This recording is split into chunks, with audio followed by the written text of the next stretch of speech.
Hi and welcome back to another video. Today I would like to wrap up the 4 mangas and 1 graphic novel that I read in the month of September. First I would like to start with the 1 graphic novel that I read, and that is I'm Every Woman from Strömquist. This is a feministic graphic novel. It is talking about like the myth of male genius, as well as like talking about some individual people of history like Albert Einstein and Picasso who have mistreated the women in their life, and also shines some limelight on specific women like Yoko Ono or Walterine de Clare. I will say that there is some knowledge to gain from this in here. There are sources that Liv Strömquist has cited, therefore just like trying to show you like this stuff is real, this stuff really happened. But there were also some stories and parts that I personally found very one-sided and questionable. I know that this is kind of humorous, I think it's satire, but there's a chapter, for example, in here about how children are right-wing conservatives. This somehow does just not sit right with me, because children are first and foremost nothing but children, and they're very receptive to their environment. I'm sure you know that. So if their environment is liberal and open-minded, children for the most part are as well. As I said, in my opinion, the conversations in here are very one-sided. However, it can promote a discussion, it can provoke to think differently and to see certain events differently or certain characters that we have idolized a little bit differently. Honestly, there is some value to it, but I would mostly recommend it to the days that you just are angry in general, especially on men, and you just need a medium to vent. Then I have read Downfall by Inio Asano. This is about a mangaka who has just finished his first ever successful manga series and who is now falling in a pit of despair after he struggles with coming up with new ideas for new mangas and even his love for drawing in the first place. This is a dark and emotional, sometimes very psychological story that, in my opinion, does try to stay as realistic as possible. There's a very complicated relationship between the reader and the protagonist. I wouldn't say that he is likable necessarily, but that's what kind of also gives it this realistic part. We as humans, especially when it comes like to our darkest moments, don't always choose the most honorable things to do. This very humanness though is what makes it so fascinating, at least for me, and I was able to, at the end, see him as a human in a broken system.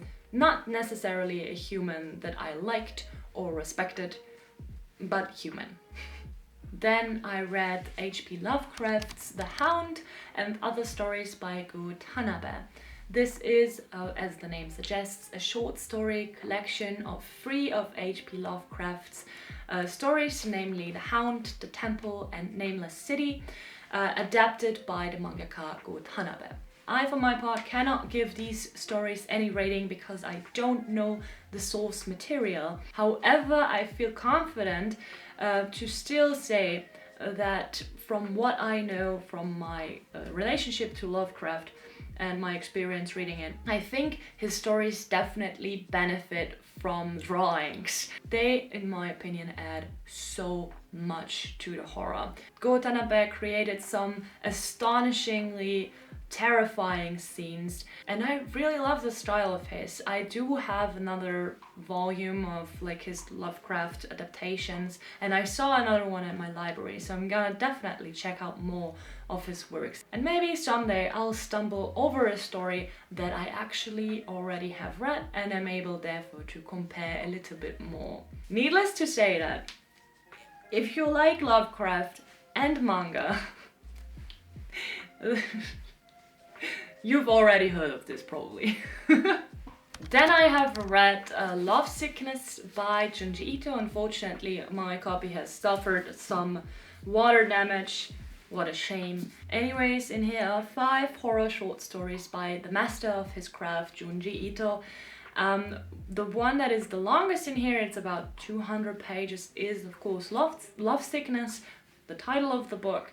But there are other stories as well, as for example The Rip the rib woman. Yeah, it's the rib, she has ribs. And the strange Hikizuri siblings. I would argue actually that this is not the best of his works. I give it an average, like a mean across all of the stories of 5 out of 10 stars, with the mention of Phantom Pain being the one that I liked best in this one. I do actually really like the concept of lovesickness. It's girls who are often in the mist, in the fog, whether it's day or night, waiting around the corner for the first passenger to come by, and they will ask them a question about their future.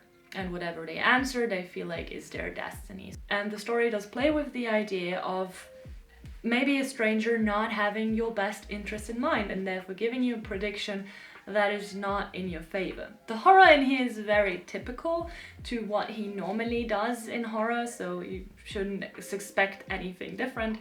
It is very much body horror, very much disgusting imagery, beautiful protagonists. I think that I see a lot of like couples in his longer stories, and there's like a couple as well in here, so I feel like he likes doing that relationship thing. But to my surprise though, there were also some comedic elements, at least in 1 or 2 of the short stories that are in here. I mean, in one of the stories at one point there was a coordinated mass suicide, and I don't know if I'm just a garbage human, but something about the images just made me laugh. Anyways, I feel like the horror is actually very toned down, and this could be because he does use a lot of the same elements of horror. Like, there are so many female corpses, for example, in Lovesickness, that I just became numb to the imagery at one point.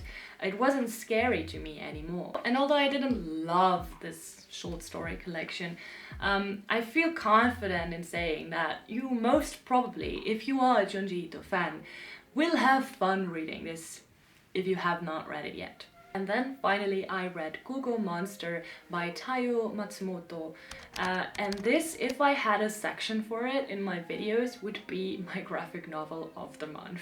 This is an intricate tale about a boy named Yuki who can see creatures which other people can't see in his class, and the fragile friendship that he builds with 2 of his classmates. This book is very subtle in the way that it tells its story, and it does play with reality and with normality, and it does like become surreal at times, but it is fantastic. Like the story, yes, and the visuals. This is completely hand-drawn, by the way. This is like very distinct from what you are used to with mangas like Downfall or everything that is like polished and smoothed out and popular at the moment in manga. And it pains me to know that most probably, just because of this rough art style, it will prevent some manga lovers from picking that up, because it's so worth the read. So if you can appreciate this specific way of narration, what are you waiting for? This is a gem. And that's it with the graphic novels and the mangas that I've read in the month of September. In a short while, hopefully not too long from now, I will be uploading like the novels and the regular books that I have read in the month of September. But until then, I'll say I'll see you at another time in another video. Bye.